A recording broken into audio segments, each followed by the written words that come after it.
Welcome to Garden of Lights. I'm Susan Howington, Family Consumer Science Agent with the Henry County Cooperative Extension Service. And today we're going to talk about carrots, and I'm also going to share a recipe with you following after our break. But first I want to tell you a little bit about what we're going to do. We're going to talk about carrots and the benefits, and then we're going to also hear from Frank Hancock, our Natural Resource Agent, and he's going to tell you a little bit about gardening. And when we come back, we'll put together our recipe.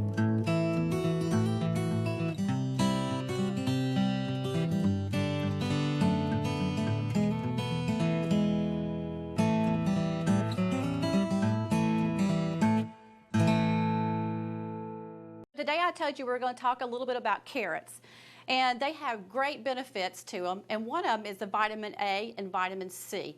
Vitamin A is the one we kind of hear a lot about as far as in carrots, and they have the beta carotene.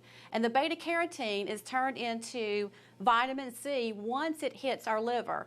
And you always hear about carrots, and we're supposed to eat a lot of carrots because it's good for our eyes, and that's the reason why it is good for our eyes, because of the beta carotene. And once it hits our pigment of our eyes, then we have a chance to have a better vision at night vision. And I don't know about you, but I need good night vision when I'm driving. So carrots are a wonderful benefit as far as the vitamin A goes, and of course the vitamin C also. Now let's talk about selecting those carrots. When you're selecting carrots, even in your garden or out in the stores, you want to make sure that you're looking at the carrots and make sure they are firm, and you want to make sure they're not limp, because if they are, that tells you the carrots are probably going into the bad stage. So you want to make sure they're very firm.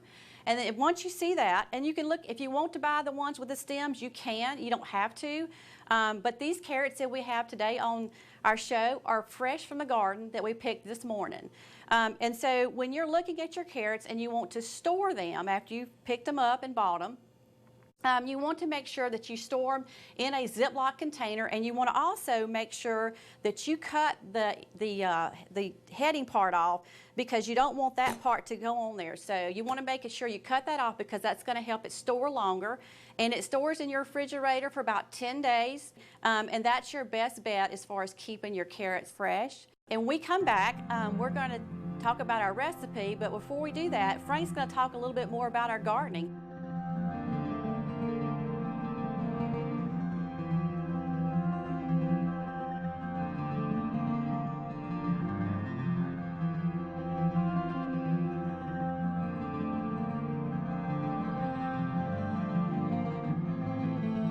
We're going to continue talking about our gardening today.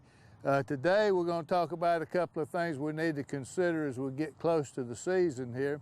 One is soil temperature, and the other is the last frost date. I get a lot of calls about this time of the year. People want to know when the last frost date is. That's kind of hard to predict, somewhere around towards the end of March, but I will tell you, I went back and looked at 22 years worth of it, and about 40% of the last frost date was in that first week of April. So you need to keep that in mind as you're figuring out when you're going to be setting your transplants out and that sort of thing. The other thing I want to talk about is soil temperature. Soil temperature is very important as far as getting your seed to germinate like they're supposed to. And some of your cold crops, they can withstand temperatures down in the 45, 50 degree range, while some of your other things like corn and tomatoes, they'd prefer for it to be up closer to 60. You might get by at 58 or somewhere in there. And then some of your warmer season crops like your beans and your okra, they're going to prefer the soil temperature to be up around 65, somewhere in that range. So you need to take that into account. It's especially important this year because a lot of you plant your garden on Good Friday. And Good Friday is just the date that you pick to plant it. The problem is Good Friday is a little bit early this year, so we need to be taking a look at the soil temperature. You can get you a fairly inexpensive temperature gauge to check the soil temperature at about the 4-inch depth. We want to put our thermometer in there and make sure that we're getting into the range where our optimal germination is going to be. If you plant this stuff when it's too cold, you're going to have a lot of skips. It's not going to do well. If you put your transplants out too early, you're going to get hit by frost. So all of those things have to be in your mind. We've got brochures. In fact, I just got my 2013 vegetable handbook for the Southeast United States. This is an extension publication they send out to county agents. So if you want to see this, you have to come see me, my office, and we'll look at it. But in addition to this, we also have a lot of information, a lot of brochures and things about how to grow different vegetables. I got some corn and okra here with me today. We've also got some fairly elaborate vegetable gardening calendars. I think we're going to be talking about some carrots later on here, and you can see carrots here can be planted anywhere from January 15th to the end of March, and you can also plant them again in the fall for some fall gardening.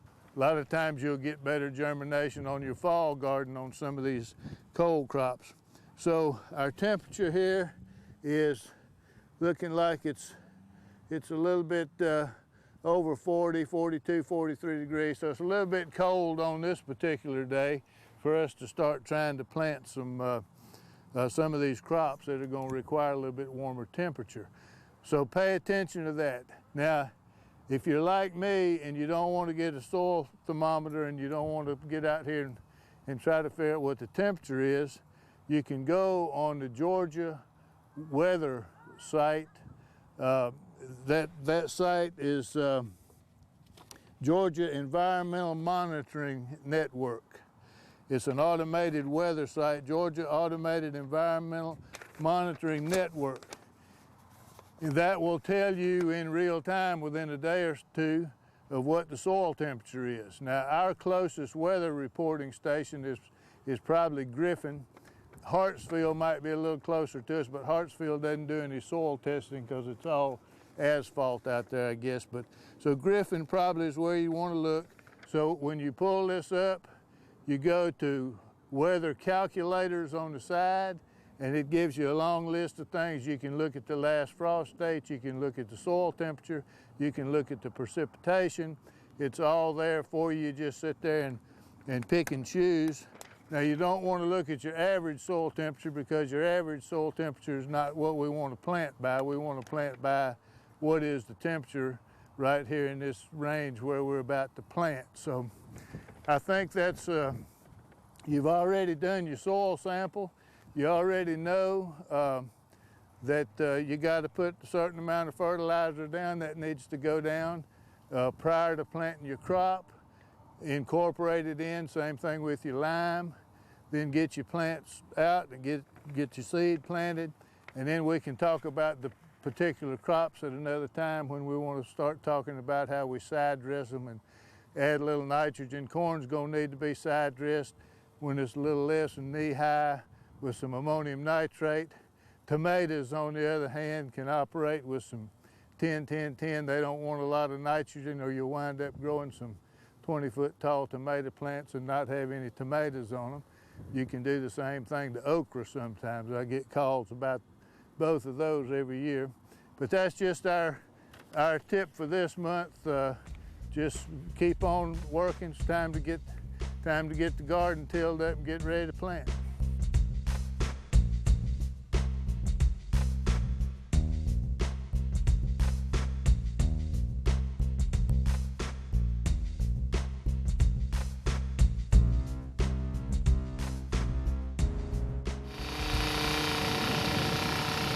Okay, let's talk about tilling up the garden. It's time to get it tilled.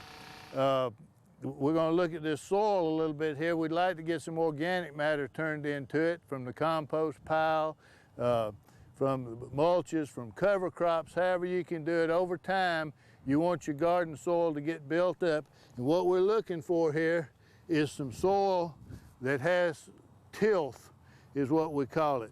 I can make a ball out of this soil. It'll hold together. It's firm enough to hold together, but with the least amount of pressure, it just falls apart. That, compared to some of your clay soils where you make a ball, that would get kind of dangerous if you try to throw it at somebody. So this is what we're looking for. We'd like to have about 5% organic matter, and you can see organic matter in this soil.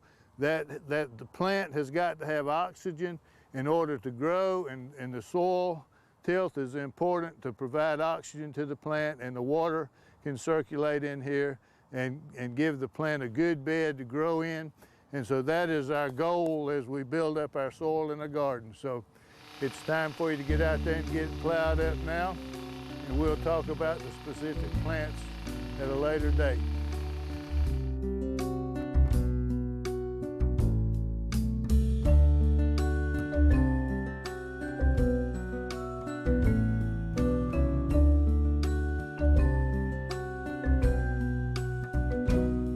Okay, so let's talk about the honey glazed carrots. I've already prepped some of the carrots already, and they're in our casserole dish, but I'm going to show you what I've done just to add to that. Carrots, you know, definitely have to be washed, and you also have to take some had a grater, or you can take your knife, however you want to do it, to scrape out the skin, because you want to make sure you scrape off the skin. It needs to be washed because these do grow on the ground, and we want to make sure that any soil is off of it. So we're going to just take the end off of it. Now you can, if you want to, you can leave a little bit of the green just to add color to your dish. And I'm going to trim off the edge of the end of it. And what I did is, some people may like the recipe, so I'm going to show you this, that you can also take carrots and you can slice them. So what I've done is I've sliced, and this may be what you would like as far as your casserole, but I chose to do strips today. So all I did, and I just took a knife and I cut it down the center of the carrot. And once I did that, I did it one more time down that center. So I'm going to have 4 pieces of that carrot. So once I do that, and like I said, these carrots are straight from the garden this morning, and these are really tender carrots, so they're not going to take that long to cook. So I'm just going to lay those with the rest of these carrots. So this is about a pound of carrots or a little better. So depending on your size of your carrot, about 8 medium carrots is about a pound of carrots once you chop them up too. So we're going to keep that in mind as we're putting it together. And also, if you're serving a big crowd, you may want to double this recipe, or depending on the crowd that you're going to be serving. But this serves about 6 to 8 people. So the first thing we're going to do to add to the recipe, we've got our carrots already chopped up, and we're going to add some orange juice. Now, I picked orange juice. You do not have to pick orange juice. You can pick pineapple juice. And if you don't have orange juice or pineapple juice, most people have lemon juice in their refrigerator. So you also can use that too. But I chose the orange juice, and it takes 1/4 of a cup of orange juice. And then I'm going to add 1/4 of a cup of honey.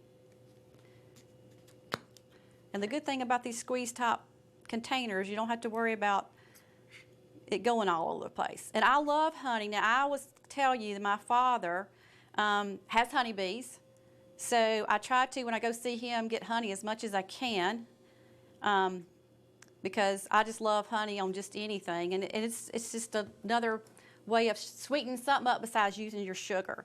So I'm going to put the 1/4 cup of honey into with the orange juice.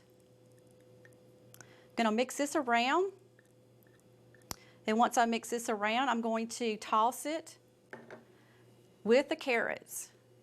Now, I'm using a spatula, but you could use a whisk, and I do have a whisk, but I'm just going to try it, do it this way, and hopefully I won't make too big of a mess. And you just want to mix this up really well. And I can smell the orange, and it smells really good, the orange juice. So if you like orange juice, hopefully you'll like this. But if you're not a big orange juice person, you know, like I said, the other options are out there. So I have it mixed up. And what I'm going to do is move this out of the way a little bit. I'm going to pour this over the carrots. And then I'm going to toss them just a little bit, just to make sure it's covered.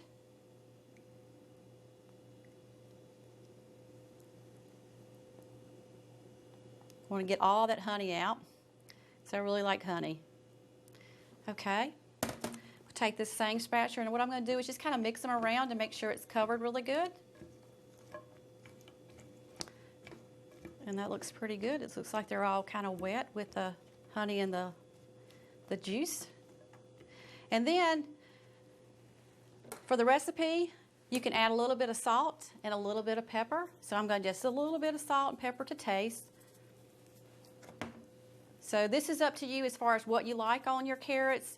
But this is what we're going to do today, is just put a little salt and pepper on it. And then the carrots are ready. How simple is that?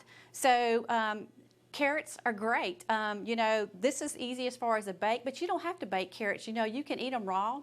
They're great raw. They also are great raw because they can clean your teeth if you're looking for a way to clean your teeth pretty fast if you're eating them at your workplace. So they're just a great little source of vitamin A and vitamin C for our diet. So what I'm going to do is I'm going to end up putting this in the oven, and when we come back, I'm going to have Frank Hancock come back and taste our carrots with us.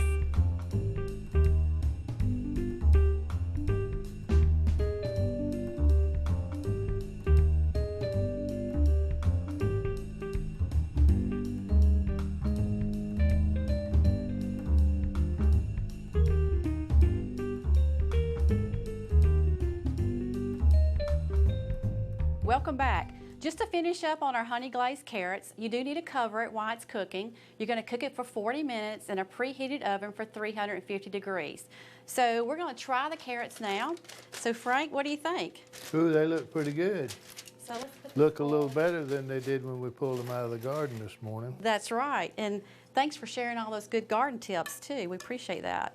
So we're just going to take a little bit and I'm going to touch it with my hand. Hopefully it won't be too hot, Frank, once we taste them. But they look really good. And you can't beat fresh carrots from the garden. So let's get a little bit more. And, all right, Frank, hand me your plate and I'll put you some on there and see what you think. All right. Of course, I've got to taste some also. And this recipe, you'll be able nice to... and tender. Yes, it is. I was worried I gave you a knife, but I think they're going to be fine just to cut them with your fork.